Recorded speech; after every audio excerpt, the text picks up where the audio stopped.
Innate helps companies avoid project surprises, make better informed decisions, share knowledge, and deliver better outcomes. Innate, transforming the way the world builds.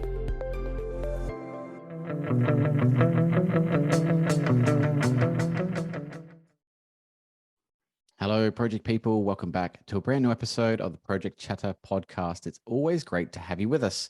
And we have Dale in the room somewhat. I know he's having internet troubles, but he's there in darkness. Dale, how are you, sir? I'm good, thank you. I've turned the video on, so maybe you can see me. I do have some bandwidth issues. But yeah, other than that, good thing. So I think what he's trying to say is he's good, but he sounds like he's had 1 or 2 kicks to the head and slightly concussed. But we do appreciate you, Dale, joining in. And let's introduce our guest today. Tammy Watchorn, how are you? I'm very well, thank you. It is our absolute pleasure to talk to you today, because obviously there is so much we can go around. Change is imminent and is the norm now. And so for me, I've actually had a few conversations on this podcast with change people like people from ProSci, Tim Creasy, and you know, what we do know is that change isn't necessarily common sense. We think we can handle change until it happens, and then it's a kind of an oh shit moment, and no one really knows where to go. There's a bit of a leadership crisis, I would say, on some of these major projects as well, particularly around how to deal with change. It's a fascinating subject, and I know we're going to get into all the detail and all the bits that we call geek speak. Tammy, for your perspective, though, I mean, how did you get into change? Where did it start for you? Oh, long time ago. I used to be a scientist in the dark and past, but I was far too impatient for dicking around with petri dishes and cells. What kind of scientist? Biochemist. Okay, but, yeah. Just watching cells grow was not my thing. So I moved into project management. I did all the traditional, I did the Prince 2 and then MSP and did program management before getting into strategy and planning. And then latterly, this was all in the health service in the UK. Latterly, I moved into innovation. And really trying to focus on changing how we worked, really.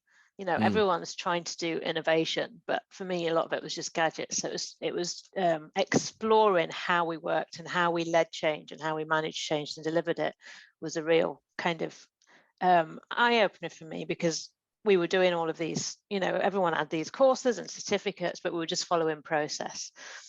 And so it was like, how do we actually move away from that worrying about change when it happens to making it much easier for people. And I think another eye-opener was when talking to change managers who all say they love change because that's their job, but they're doing it to other people. So reflecting on that and shifting, sure. It's fine when it's for other people, but most of us don't like change. Whatever we say, we don't like change. My question around that is why? Is it a human biological thing? Is it something we grow up with? I think it is deep-seated in us from our ancient brains, running around hunter-gathering. Your brain sees change as a threat.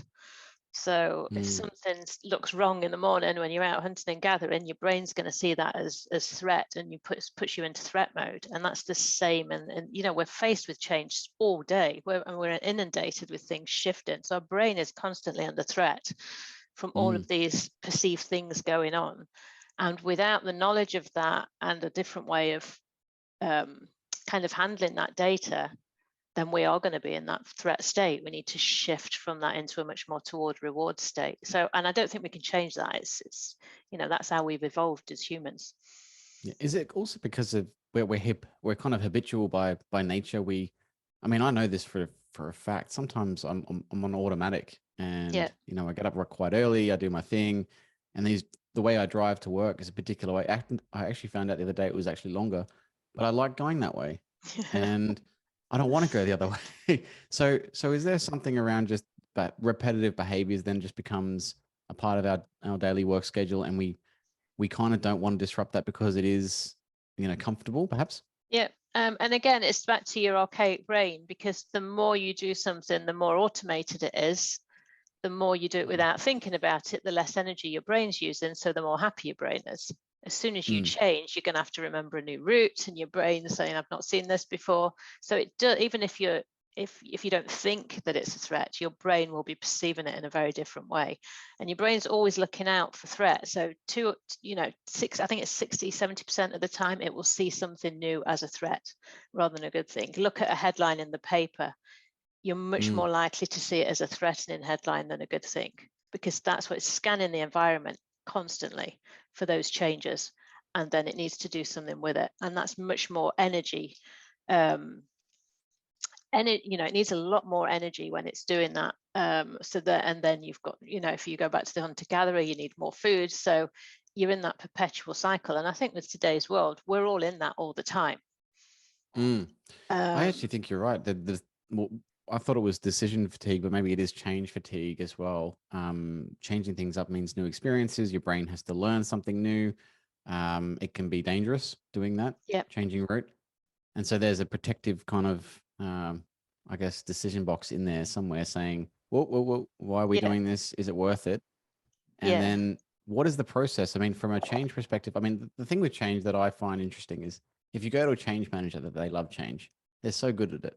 They actually adapt in but the chaos. they're doing it for somebody else. It's not their change. That's not their change. Yeah. Even if it's going to affect them, they have control over it. Gotcha. So, we do change when we can control it, because it's a choice. So if you're a change manager, you're either, you're rolling out a new software system. You don't have to use it. That's true. You're just rolling it out. You're just doing your job. You're doing the same thing every day. It's just a different product at the end. If you're a bricklayer, you might build a hotel one week or a house the next. You don't care. You're just laying bricks. And I think, we think change managers are really good at change, but they're good at leading the change for other people, because it's not impacting on them. So they can be in a much more towards state and less in the fear state, and much more logical. Because when you're in the fear state, your emotions override logic. So, I think you're right. If you have a fight with somebody and they tell you to calm down, logically, you should, but you don't. It's like the worst thing to say to anyone, isn't it? Just calm down. It's great. Yeah, if you certainly want to escalate an argument, just say calm down, especially to a woman. Emotion beats logic when you're in a fear state. Don't tell me to calm down. Yeah, I was thinking as well, you're right about change. I was thinking, Tammy, imagine if you wanted to move house. For you, it's a nightmare. And if I want to help you, I mean, I'm the change agent, right? I can come and help you make that change, but it doesn't affect me as it would you, because it's a nightmare, right? Going to a new place, you got to get all your stuff organized, and some of these projects, Tammy, really do need someone to move house for them and clean the cupboards and do the final checks, because they don't really know where to go. There's so much movement. And by the way, it's not moving in the same direction, Tammy. So if you go down to the lower levels, and when I say lower levels, I mean the detailed work, the guys out there on the coal face doing the physical labor, versus the people in the office who are maintaining, reviewing, and inspecting. From a kind of holistic desktop view, they have different priorities, even if the objective is the same. Yeah. And one of the challenges, I know Dale will jump in at some point around this, is how do you get cohesion of change? Because I think for me, I understand change, and I think a lot of people out there do. They appreciate the element. I think we're seeing a lot more of change managers in projects, which is a good sign. But once they got them, they don't really know what to do with them. Is that comms?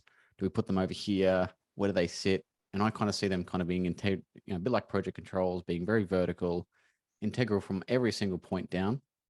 But I don't think I've seen, not yet anyway, and you help me with this, cohesion of change. What's your view on that? I think you're absolutely right. And I think that's where the whole process of project management and delivering change can fail, because it's process driven.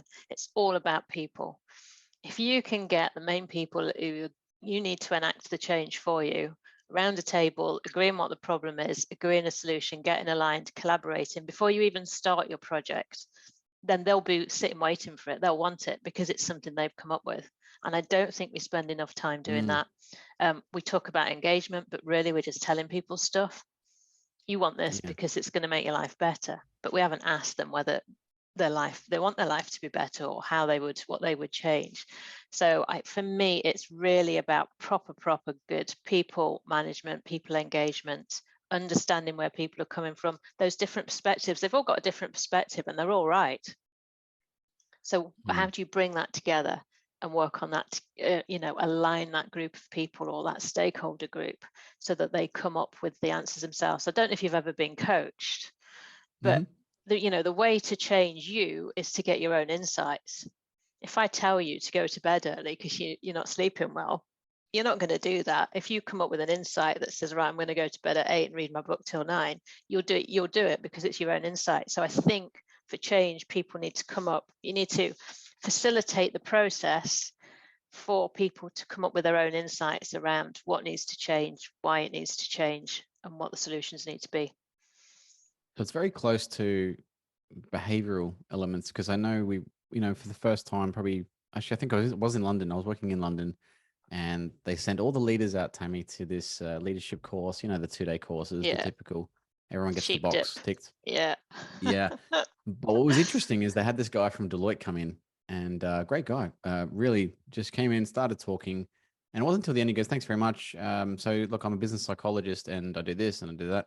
I'd never heard of a business psychologist in my life. And I was so intrigued. I came up to him after the course and I said, well, what does a psychologist do? And he kind of gave me a little rundown. And I'm like, well, some of that I understood. And more and more now, I'm realizing that there are two streams kind of impacting or influencing project change now. One of them is technology. We know this hands down. Across all projects, technology is a beast, and change is imminent around technology. And some of it's good, some of it's not good. But the other one is behavioral, and it's more around culture, and it's more around more of a diverse leadership model rather than these hierarchies that are in place at the moment. And I do believe there is a place for structure too. I'm not saying there isn't. I don't think we can all sit on beanbags and play ping pong all day, but I do think there is a kind of a meet in the middle somewhere. Yeah. What do you see change in culture and technology shaping over the next probably 5 to 10 years? I don't know, because I thought with the COVID and lockdown, we would have, there was this forced way of working differently. People were using digital a lot more. I thought it would shift patterns of behavior. And it didn't. I think we kind of brought the old world bad behaviors into the Zoom world and added some more bad behaviors. And I think we lost a real opportunity there to do things differently. I also, technology is important. There's lots of really good emerging stuff, but sometimes we jump straight to a technology solution. And then we expect people to change to meet the technology that we've put in place. And we're not starting with the human behavior and the psychology of what we need, and then finding the tech that will support that. And I would love if that shift, you've got metaverse. It's not based on what people want. It's going to be this thing that's pushed on people and they will learn how to use it. It's not been designed for people. And I'd love to see us actually stop in and just saying, what do we actually need that would enhance us, enhance how we work, enhance our behaviors, enhance our cultures, and then go and find a tech solution. And I think we get it wrong most of the time. And I don't know if that's going to change, but I'm optimistic. So yeah, I'm optimistic too. I think as well, the other thing that I've noticed really probably in the last 3 or 4 years, perhaps maybe 5 years, is language. The way in which people turn a phrase, the words we use, particularly nominalizations, those big words that are abstract, and the interpretation of those words is so interesting at the moment, because there is a play on words happening, a bit of a word battle, if you like, and definition battle in projects. So now words are being used for different things. We're seeing a lot more marketing being used to help flare up some of these changes and transitions. What's your view? You're smiling with me now. Yeah. What is your view on that? Buzzword bingo, isn't it? Buzzword bingo. We were innovating 5 years ago. Now we're transforming.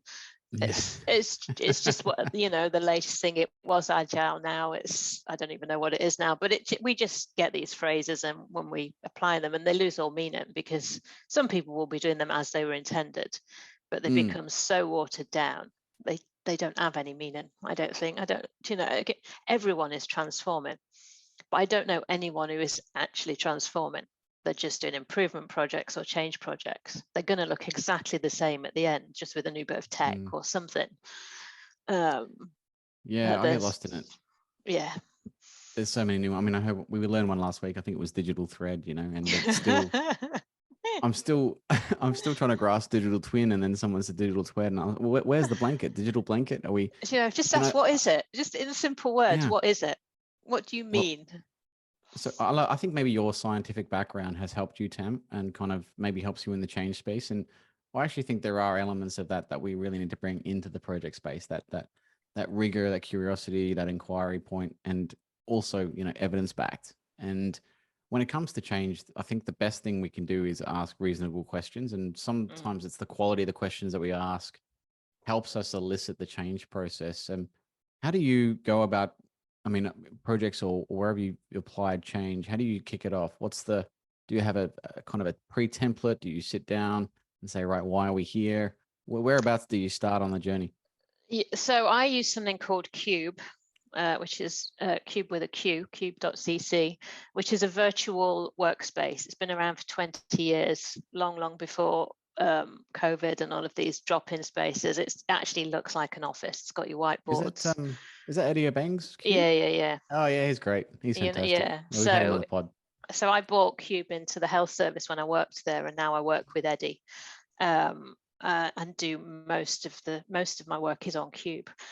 So we would get team together for starting a project.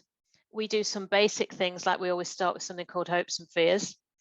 So everyone, I don't send out an agenda, because that's my agenda. It's not everyone else's agenda. So we just capture on sticky notes, what's your hopes for today? What fears have you got? We then get rid of the fears, so everyone's relaxed and they're comfortable putting up things that they're worried about.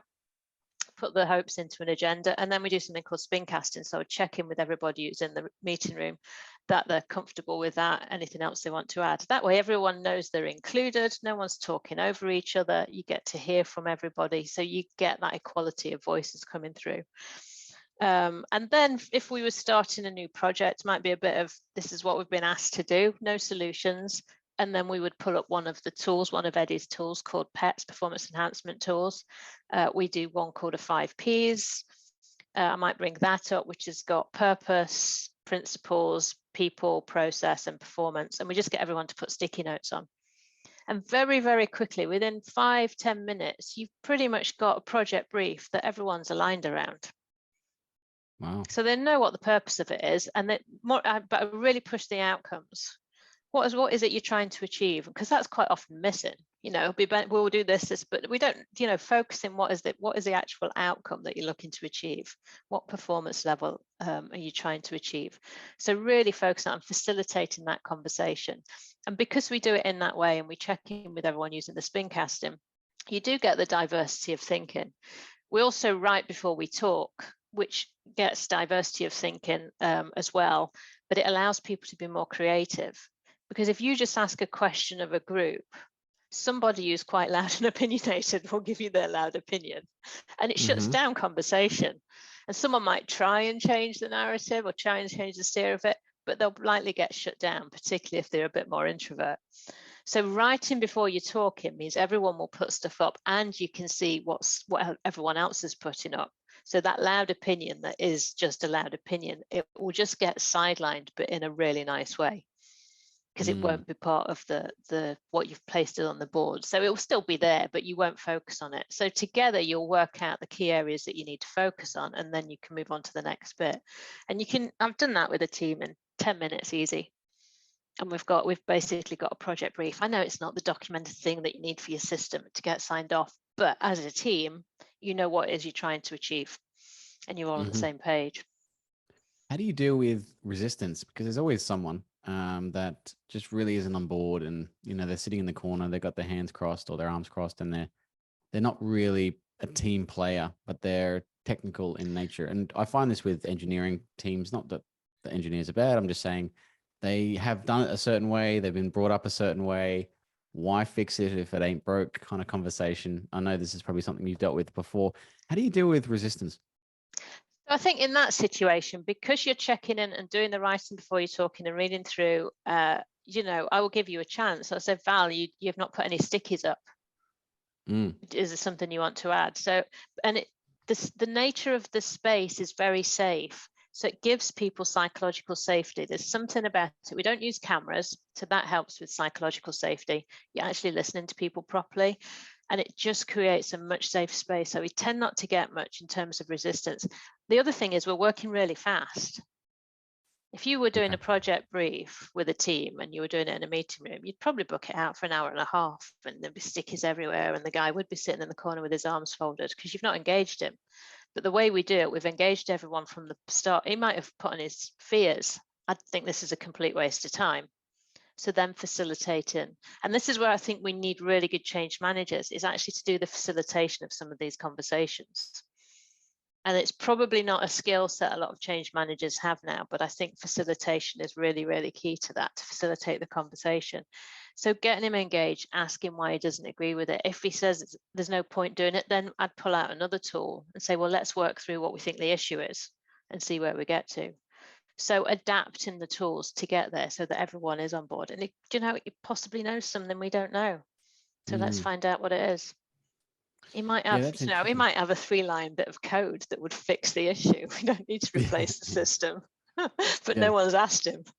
No, I love the fact that this kind of rapid onset of and spin casting these words. I mean, Eddie was great. He was really good at explaining. He even had some demos he shared with us about Cube, and I love that you brought technology into the conversation. So it kind of, I guess, it disarms some of the apprehension to use technology, because I do certainly know people that have been probably on projects for 30 years, and now you're asking them to use a novel system to do a novel exercise, and then come out there kind of ready to go.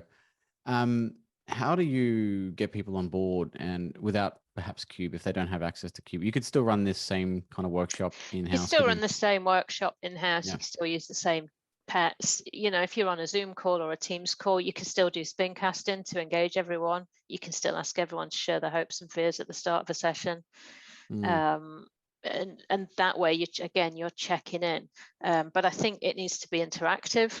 As soon as you sit as the project lead and you're just talking, everyone is on the phone. Switch the camera off. No one is listening. They're playing with a cat. So it needs to be not you talking all the time. Facilitating conversation, using tools or frameworks to help pull that together, and having something visual. So you've got mural boards.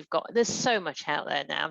I would say none of them equate to Cube. And it's night and day, but they're a vast improvement on everyone sitting on Teams with the cameras off, not paying any attention as someone talks for an hour.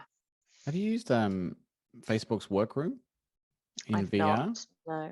Yeah, so I think Dale and I are going to give it a bit of a try for one of our podcasts. So we'd be happy to, if you've got the VR gear, or maybe we'll just bring some people on like Eddie Obang and yourself, just have a bit of a play. It's more of I don't know how we're going to film it, but it does have some of those things you mentioned, not necessarily the same as but this is back to the tech and humans. It's tech designed to pull humans in. It's not based on how humans work and behave. So one of the big flaws with VR is a lot of people can't wear headsets.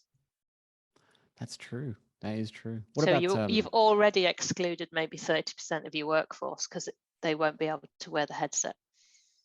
So I was in a experience center the other day, and they said the same thing. Actually, they had, for BIM, they had VR, but they said most people don't because they get kind of vertigo kind of feelings, or it doesn't make them feel good, or they can't wear it on their face for certain reasons.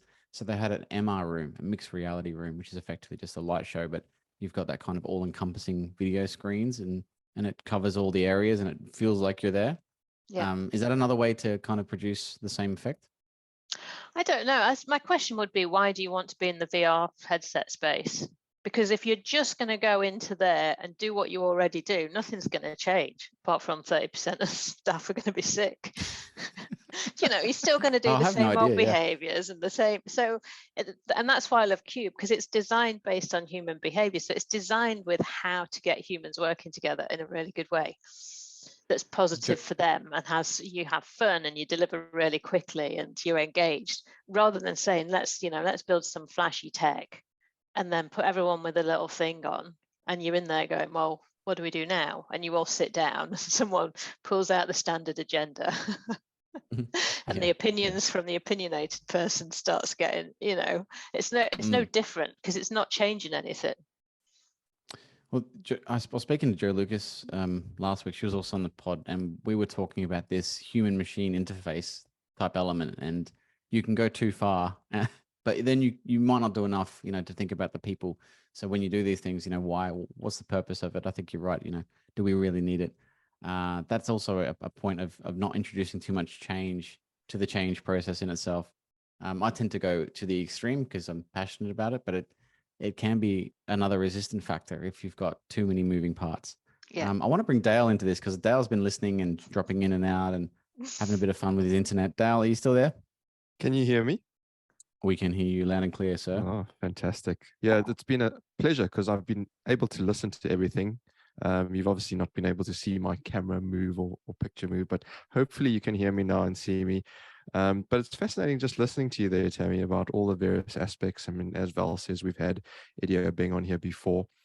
And I want to move slightly onto the topic of, ninja moves on projects and change. Yep. And first of all, what is a ninja move on a project? Or what is it actually physically or theoretically taking moves from ninjas and applying them and sneaking in and poisoning the CEO?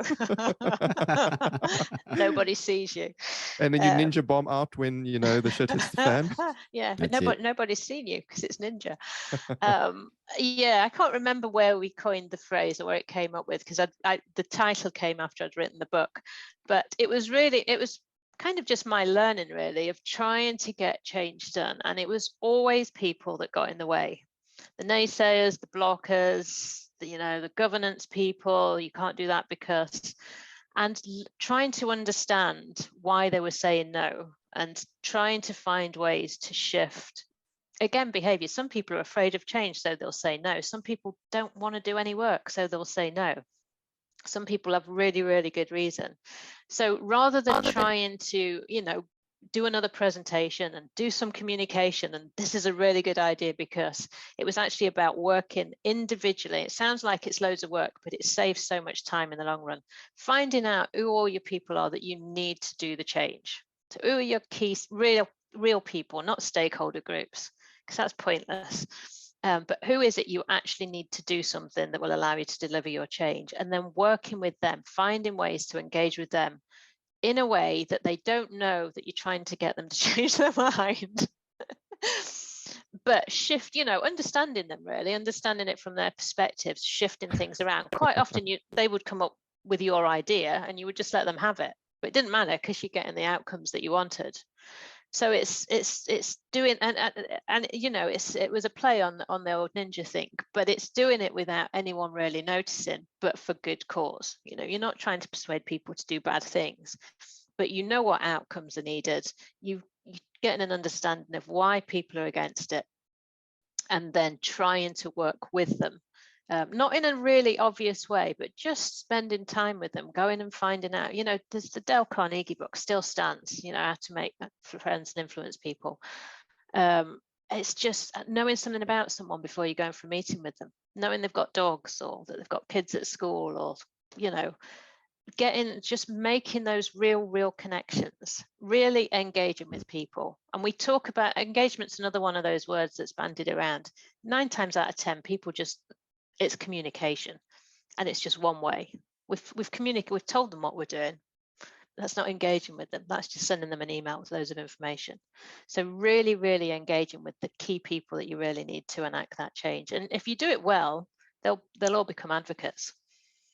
And it saves you, then you're just good to go, because then they want the solution that you're going to put in place. So rather than thinking that's a waste of time and leaving it till later, do it right up front. Which is, again, why I think change managers need to be very good at facilitating conversations, coaching conversations, all of that stuff, because it's really about the people side. No, absolutely. And I heard everything there, although you were freezing a little bit. I hope you can still hear me.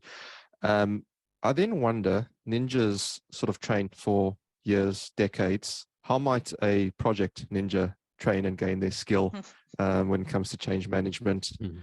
Is there the right way to go about it? Or, do they get their different, white belt, yellow belt, green belt, etc., till they're black belt? If ninjas even get belts, I don't even know. How do you go about acquiring the skill?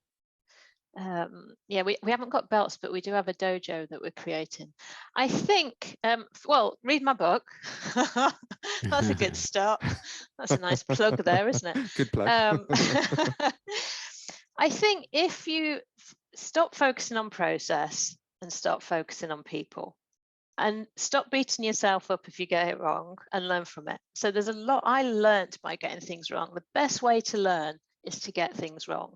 That's how your brain learns. If you think about going and learning a new language, or learning to play tennis, or learning the piano, you will practice and practice and practice at the same chords until you get it right. If you got it right the first time, you won't have learned how to do it, just be a fluke.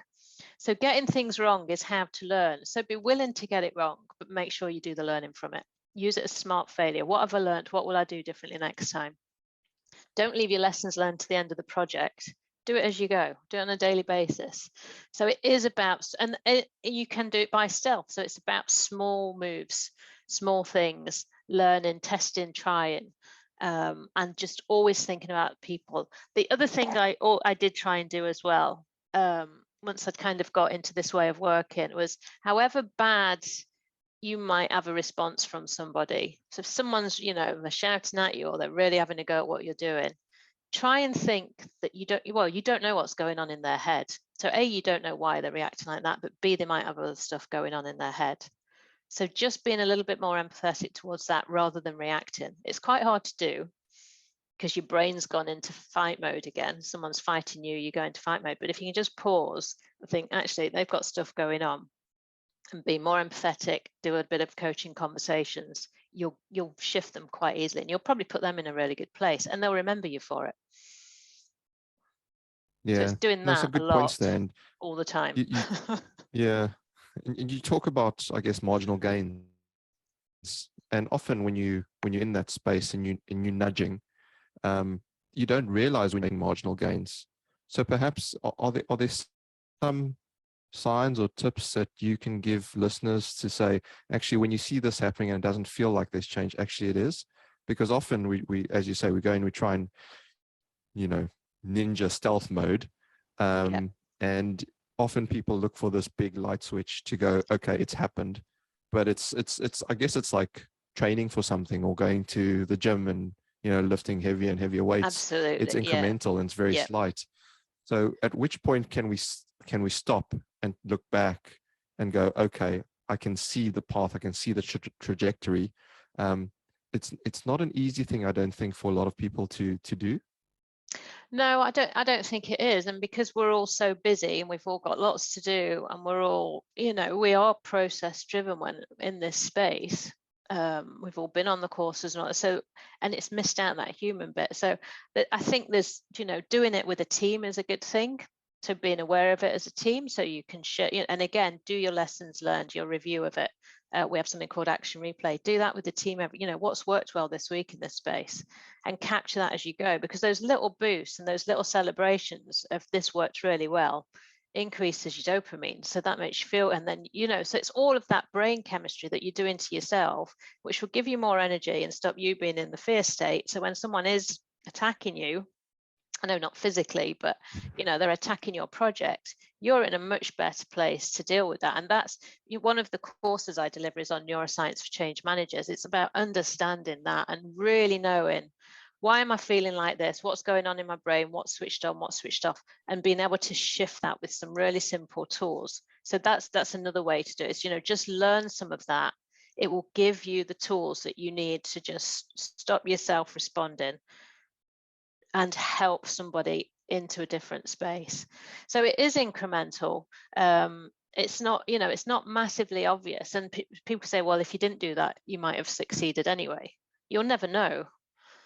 But if you get to deliver your program or your project and the outcomes that you wanted, and it was pretty plain sailing because no one was standing in your way every day, then I think you've cracked it. Yeah, absolutely. It is an interesting one, because often we, how many really stop and say, what is my success criteria? And often when you do that, it's about the end outcome, not Yeah. about celebrating these little mini milestones along the way. And I quite like that idea. Did you say weekly you celebrate what's happened, the good things? With the teens that I cool. support, we quite often do it every day. So the Cube Oh, team wow. does it every day. We get together for coffee for 10 minutes, and we say, what have we done since yesterday that we're going to celebrate? So we get the nice, well done everyone, and then what we're doing for the rest of the day or tomorrow, so we all know what everyone's doing. And that's a habit we do every day. It stops you having team meetings, you're doing the celebration, you can ask for help, everyone knows what's going on without having to send lots of information out. So yeah, but celebrating is really, really important. And I don't think we do that enough. We might do it at the end of a sprint. If you're doing agile, you might do it after 2 weeks, but then you're straight back in again. So having those little dopamine surges that make you feel good, and then you get the endorphins, it's going to make you more productive, and your brain's going to be happy because it's in the good place again. So lots of those things you can do in a team that help. So even if you're having bad days, they can help with your own well-being at work. So yeah, there's loads and loads of things you can do.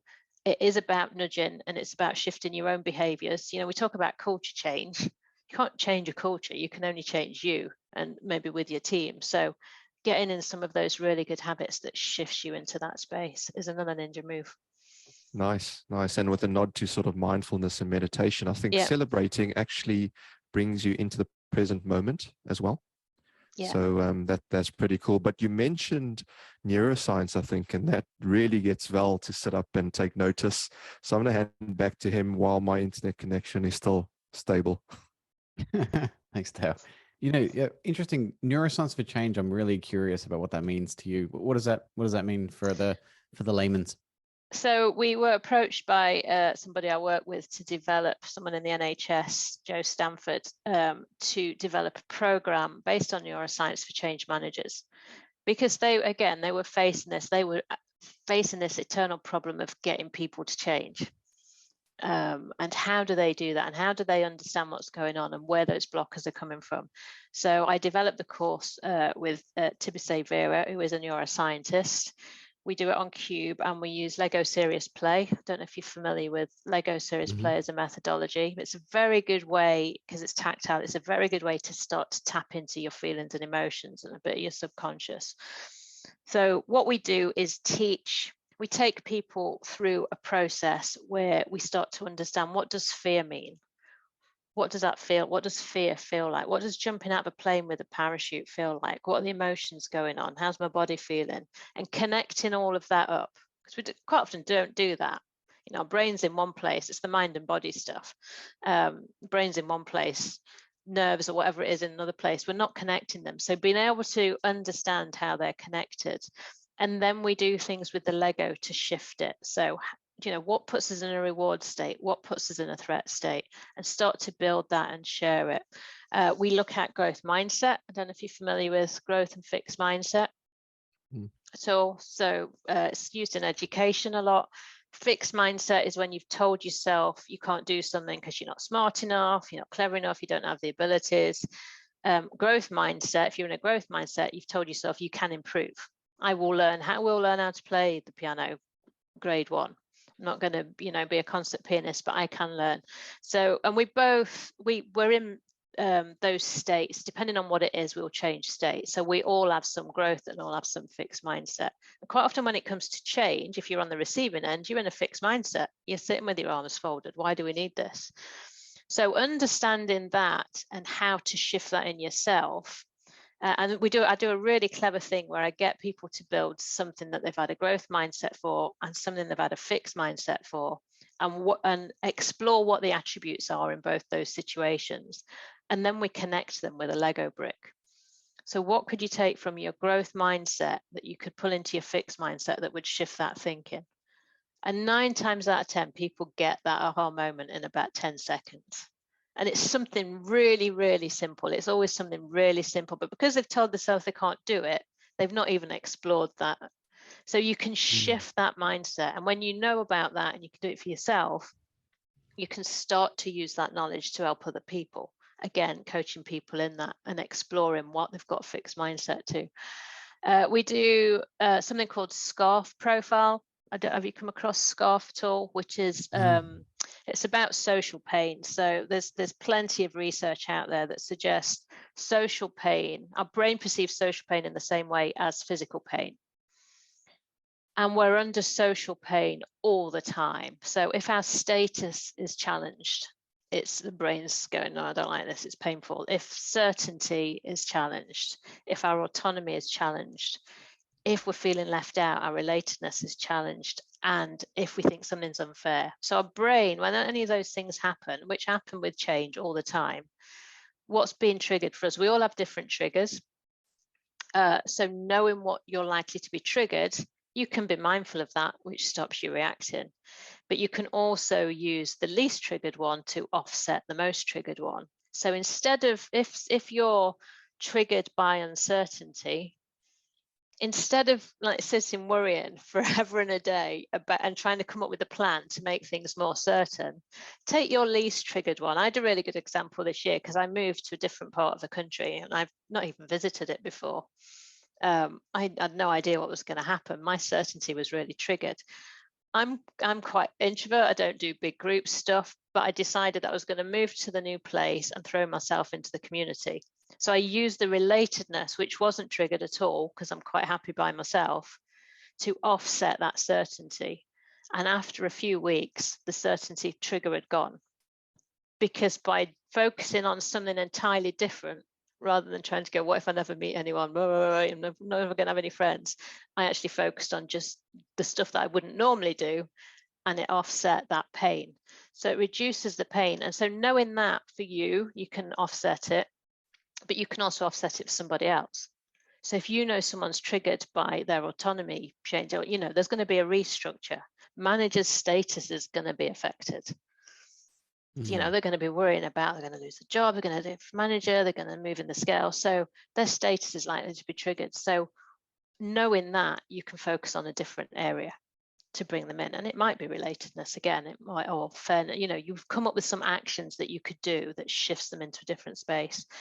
And then we do something called hunting and laughing, which is about your dopamines and your endorphins and shifting that into a much positive space. At the end of all of that, it's a 4 session course, and we use a lot of Lego because, again, you can really tap into your own emotions with it and connect things up. We give the team a scenario and we work backwards, and they start off with a scary scenario. I'm going, eek. And then because they've worked backwards and they've got an action plan, that mostly at the end of it, they're quite happy about what's happening and see it as an opportunity. So what kind of scary scenario? Sorry. Well, just now the teams are working with, there's a big merger going on. Nobody knows, and there's been an announcement that there's going to be a lot of job cuts. So everyone's in flight mode, fear mode. But we work through all of these tools and they come up with an action associated with them all. And at the end of it, most of them are going, oh, this is a really good opportunity. Yeah. Because again, depending on how you see it, you might see mergers as an opportunity, you might see it as a threat, but most of them come out the other side in a red, and then they can use that knowledge to work with their teams. So they can get their teams using the same tools and getting the team thinking, this is an opportunity for the team. We can really showcase what we're doing. We can move into this area we want to do. So yeah, it's a really positive course. So a lot of, from what you said, decision or at least change facilitation is around reframing the problem. Isn't that true? Yeah, I think so. Yeah. No, that's great. And you said something before I just wanted to bring back because it was interesting to me. Is there a point, you mentioned celebrations and it's good to celebrate the wins. Is there a point where celebrating can be overdone? Can you over celebrate? I don't know anybody who has, because I don't think we do it enough. So there probably is. And some people don't want to be in that space, but I don't know anybody who spends enough time celebrating. It's an afterthought. You finish a project and then you come in on Monday and you start your next one. I definitely over celebrated in my 20s, I can tell you. maybe in the project sense, or sorry, I got silly. I think you can and then is there any science, because you are a lady of science as well, around that praise, because you mentioned dopamine and being more productive? Is that a direct causation? because again, so the brain can be in an away state, which is when you're in the fear state, or the towards state when you're open, your growth mindset, you're open-minded, you look to explore, you've not closed things down, and it uses less energy. Your brain uses 20% of the energy you consume, which is a lot of your energy. And if you're permanently in fear mode, and you might not feel like it, I think we're just living in a permanent stress level that we've got used to, and we're not even aware of it.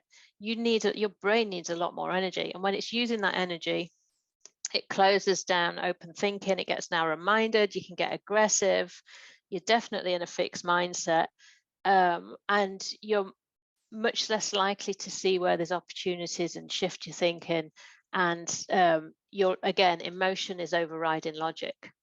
So if you can move into that other state with the endorphins and the dopamine, you're much more likely to be in that towards state, use a lot less energy, and which means that you can actually do more because you're not burning as much energy, if that makes sense.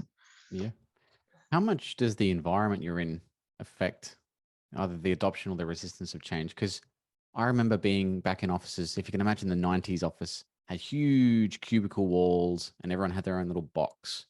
And I still remember those. Yeah, and the corridor of gloom, I call them. That's right. And you didn't know if anyone was in because it was so quiet. And you had to literally the managers walked the corridors just to check in people because, you couldn't see them physically. And then they started to break down those walls. And then you had kind of open plan. And then you had a bit of a hybrid model because you did still need some isolation when you were working. Is there a kind of a nice optimal environment for adopting change, or at least cohesion in a culture? There's loads out there on environment. There's lots of research. I don't think you can work well in those environments, but we're all different. So we all have different things that trigger us. And it's interesting now we're talking more about neurodiversity, and, office environment has a massive impact for some people. The lights aren't right, the colors, things that can trigger you and again put you in that fear state. So I think the environment is really important. I think people should have choices because everyone's different. The corridor of glooms, there is a chapter in the book on it because I tried to create an innovative hub in an empty corner that was not being used, and it's one of my first big learnings, and I was told no because it was too risky. I'm still not sure what the risk was. A couple of beanbags and some fake grass was too risky, but I think some of that though the environment needs to change, but I think before you get there, because you go out, get some budget and do what Google did, it's not going to change anything because you've still got the management culture of presenteeism. So there's all of that stuff that needs to change first. Because if you didn't have that and you did have that empowerment, there's another one of those words, well, staff will be empowered. No one's empowered to do anything. But if they did feel like they could go and create some space or, pull some seats around and move furniture around without getting shouted at, then you can start to create your own environments that suit the work you're doing and the teams that you're working in. So I don't think there's we'll just paint the walls pink and it'll all be fine. I think it comes back down to culture and management styles and all of that really needs to shift. So what's your opinion on, the work from home, 100% remote working, or the hybrid model? Where do you sit in terms of office space? So should we be embracing, people working completely from home? Should we do a few days a week in the office just to gather, as Tim Creasy says, the gathering days? Or do you prefer the very managerial style of physical in the office? The Victorian era should be an era. And so I don't like the word hybrid either, because I think it's another meaningless word. I'm either working at home or I'm working in the office. It's not hybrid. You're still doing the same thing. I think there should be choice. Some people do like to be with people, some people don't. I think what needs to change though is how we work. Whatever space we're in, whether we're in the office or whether we're doing it virtually, because again, we've just got all of that bad habit culture stuff. You've still got the management presenteeism stuff. So all of that it's down to people and how you work together. And if you get that right, then it doesn't matter if you're at home or in the office. Some people don't want to meet up with the colleagues. I think that's fine. And I quite like the idea of, teams getting together and doing something fun, do the celebration and meet up once a month, whatever it is. I think that would be a really positive thing to do, but not everyone was going to want to take part. So working on Cube, I know it can be done, and it can be done virtually, and you can get all of that stuff that you get when you're face to face in that environment, but it takes a lot to shift that, because teams, again, it's a big change. You're telling, if you go and say this is going to be amazing and just do it, you're back to the change problem, because you're almost saying to people, you've been doing it wrong for so long. So there's that engagement thing. But the teams that I work with now in the health service in that space, when first lockdown happened, because they were already working in that way, in a new way, and they'd got their new culture and new ways of working, they just took their machines home and carried on. There was no transition because they were already doing it. So it didn't matter if they were in the office or if they're at home or if they're in the local cafe. They were already doing that working in that way. That was really positive culture and inclusive culture. That's one of the questions, actually. Great segue, because I wanted to get your thoughts on COVID in general and how the government's managed it. If you talk about probably the biggest global not managed change it, you mean? experience, mismanaged, managed. I have my view, because I'm from Melbourne, and as you know, we were put on the map for the wrong reasons during COVID as one of the most lockdown cities in the West, I think. And good or bad, we all know now. But how would you go about it? Because I think, governments act on advice from others. So some of them acted on poor advice, let's say. And so if you were advising them, how would you go about potentially doing that as a thought experiment? As a thought experiment. So I think initially nobody knew what it was. So, caution at the start. But my personal observations of what then happened was that precedent had been set and everyone just followed that, and they didn't veer from that. So despite the data coming in, there was no, we're doing this. We did know, we were probably into the summer of that first year. We had a lot more data than I think was being used. So yes, there's always the, err with side of caution when you know nothing. But it wasn't managed as an unfolding project that was changing every day. It was, Eddie talks about 4 types of change. He has paint by numbers, when you know what you're doing and you know how to do it. And it was managed like that. This, we've got a global pandemic. This is what we need to do. And that was it. And they just carried on as a paint by numbers, when actually it was a fog. We didn't know what it was. We didn't know how to do it. We didn't know what we were doing, but we knew we had to do something. So it should have been a very iterative change, do it on a daily basis, shifting based on the data coming in and what you found out and what and being honest with that, saying we don't know what we're doing, but we're going to learn as we go, and we'll share that learning. And I don't think there was any of that at all, and it just got more and more draconian, despite the data suggesting we could be much less draconian. Yes. Yeah, and it brought to my mind, because I work in data as well, Tammy, that and I was basing every decision for my family on the data. And I think, there was a lot of individual choice removed from that conversation, which, again, if this was a project, if you remove stakeholders from the conversation, what do they feel like? They don't feel like they want to be engaged, as we mentioned before. They don't want to buy in. They start to not trust leadership. You can say, we saw this all kind of unravel. And I think it's the first time, at least in my life, that I saw it on a global stage. And much to your point, we kind of just copied each other to the point where I think we didn't know what to do next. It was like, geez, we'll just wait for another country to see what they do. And I think there is an element of, or maybe there's a gap in understanding data or wanting to interpret data. What would you suggest as well, recommendations for people if this happens again, and they want to be on the front foot, they want to be a change ninja? How can they better prepare? So I would definitely read Eddie's All Change, because it describes these types of change and how to manage them. And something like this is definitely a fog. And that doesn't follow a process like a paint by numbers project would. So having, you still use a lot of the same tools, but it's the order you use them in. And that first bit is a tiny step. All chain ourselves together, we're on the mountainside, fogs come down, We don't know how to get home, but we can't stay here because we'll die.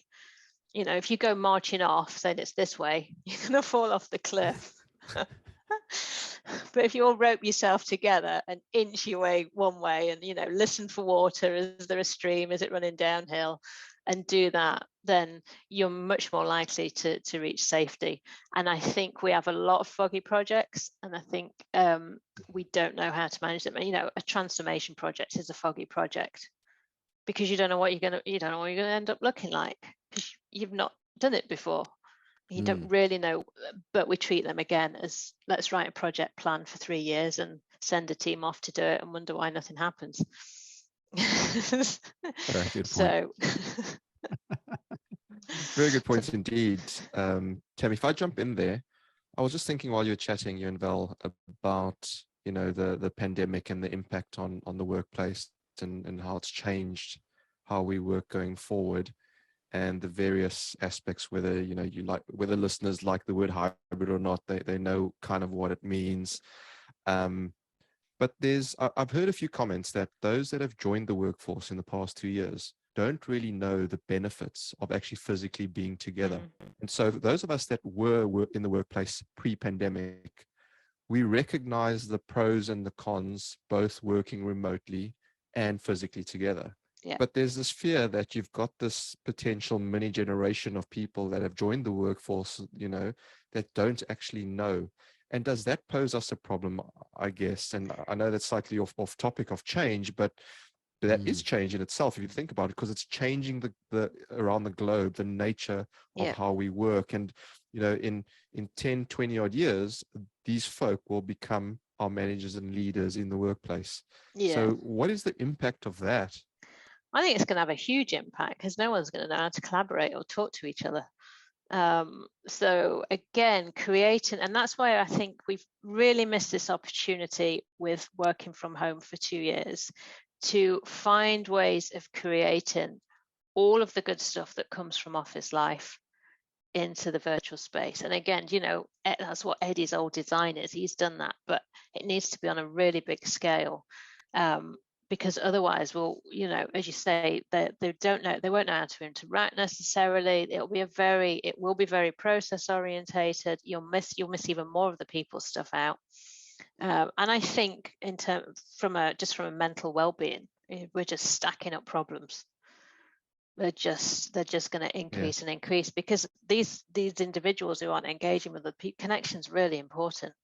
If they're just sat at home in front of a screen and, you know, have a meeting with the manager once a month, those connections aren't going to be there. So emotional well-being is really going to be impacted. No, absolutely agree with you. And look, we're almost heading towards the end of the pod here, but I do want to give you just a couple of minutes just to talk. You mentioned your book a couple of times. This one. But it's called the Change Ninja Handbook. Is that right? Yeah. And I think we're quite privileged having a look. We actually have you on a few days before it gets released. Is that right? Yes. It's digital version's Monday and the paperback is Tuesday. So there we go, Val. We have the first seat before it goes live. So fantastic. Thank you for coming to share your insight on that. But look, before we let you go, Tammy, we've got a quick little feature. We usually have Machine Gun Martin, but he's obviously missing from this episode. So I'm going to take you through your paces. It's just 5 questions. It's called Fiverr. Okay. Pop quiz. All about yourself, if you're ready. Oh, okay. Do I get to change really my easy. answer if I don't like it? If you want to. It depends if you do it by stealth. Nice. So question 1, steak, seafood, or salad? Seafood. Question 2, what is the key to being a great disruptor? Oh, being happy to get it wrong. Question 3, what does a good role model look like? Somebody who is happy to get it wrong. I see a theme here. Question 4, are you nudging? Question 4, if you could go back to one moment of your life, what would it be and why? Oh, blimey. That's a hard one.